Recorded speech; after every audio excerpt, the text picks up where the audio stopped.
তো হ্যালো বন্ধুরা, কেমন আছো? আশা করছি ভালো আছো, ভালো থাকবে, এটা চাইবো। তো আমি এখন আছি এই মুহূর্তে ওয়াটার পার্কের গেটের সামনে আমি আছি। আর কিছুদিন আগে আমি এসেছিলাম, তো দেখুন এই ওয়াটার পার্কের ভিতরে কিছু কিছু কাজ বাকি ছিল, সেগুলো দেখা হয়নি। তো সেই জন্য আজ আমি আবার ফিরে এসেছি। তো ওয়াটার পার্কের যে ওয়াটারের যে পুকুরটা যেগুলো সব ওয়াটার পার্কের যেটা মেন, সেসব জিনিসগুলো বানানো ছিল না, বা হয়নি, এখন হয়েছে। সেসব জিনিসগুলো আপনাদেরকে পুরোটা দেখাবো। আর গেটের বাইরেটা লাস্টে আমি ঢুকে পড়েছি যেহেতু, এখন লাস্টে ভিডিওতে দেখাচ্ছি গেটের বাইরের দিকটা। তো এখন আমি যে ওয়াটার পার্কের যেগুলো আবার নতুন করে চালু করা হয়েছে সেগুলো সব পুরো দেখাবো আপনাদেরকে, চলো। আর এই যে দেখতে পাচ্ছেন ওয়াটার পার্কের পুরো দৃশ্য আপনাদেরকে এখন প্রথম দেখাই আমি মোটু পাতলুকে।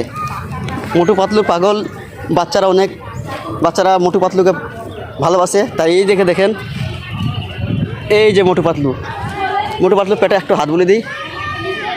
এই তো মোটু পাতলুর পেট দেখতে পাচ্ছেন। মোটু পাতলুর পেটে হাত বুলিয়ে দিলাম। আর এটা মোটু, আর এই হচ্ছে পাতলুকে দেখাই, চলো।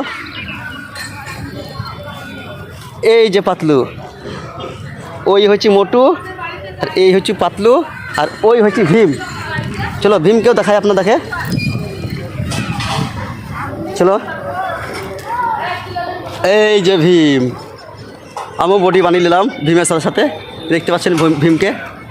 এই যে ভীম, আমিও বানিয়ে নিলাম ওর সঙ্গে বডি। তা চলো, আরও অনেক কিছু আছে, সেগুলো আপনাদেরকে পুরোটা দেখাই। তো এবারে দেখাই আপনাদেরকে কি বলে বাচ্চাদের যেসব খেলা জিনিসগুলো আছে সেগুলো আপনাদেরকে দেখাই, চলো।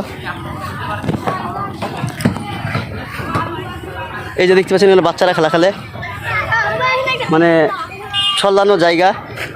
এই যে দেখতে পাচ্ছেন এগুলো হচ্ছে বাচ্চাদের খেলার জায়গা। ওয়াটার পার্কের ভিতরে এগুলো আছে অবশ্যই। ওই যে আমার ছেলে মেয়ে দুজন দুলছে দেখতে পাচ্ছেন, এই যে দিয়ে দুজন আর ছেলে মেয়ে, এদের মোটু পাতলু ছাপ দেওয়া চপরে। আর ওয়াটার পার্কের যেটা মেন, সেটা ওই যে দেখতে পাচ্ছেন, ওই যে ওখানেও যাবো আমি, অবশ্যই আপনাদেরকে দেখাবো, দেখতে পাবেন পুরো ওয়াটার পার্কের ভিতরে যে যা আছে পুরো দৃশ্য আপনাদেরকে দেখাবো, দেখতে পাবেন অবশ্যই। তা চলো এবার আমি এখানকার দৃশ্য পুরোটা নিয়ে নিলাম, দেখতে পাচ্ছেন এখানে পুরো দৃশ্যটা দেখিয়ে দিলাম। যে গেটের থেকে শুরু করে এই দেখতে গেটের বাঁ দিকে ঢুকতে এই সাইডে যেগুলো আছে সেগুলো আমি দেখালাম। এবার আমি যাব আগে যেগুলো আছে সেগুলো পুরোটাই দেখাবো, চলো।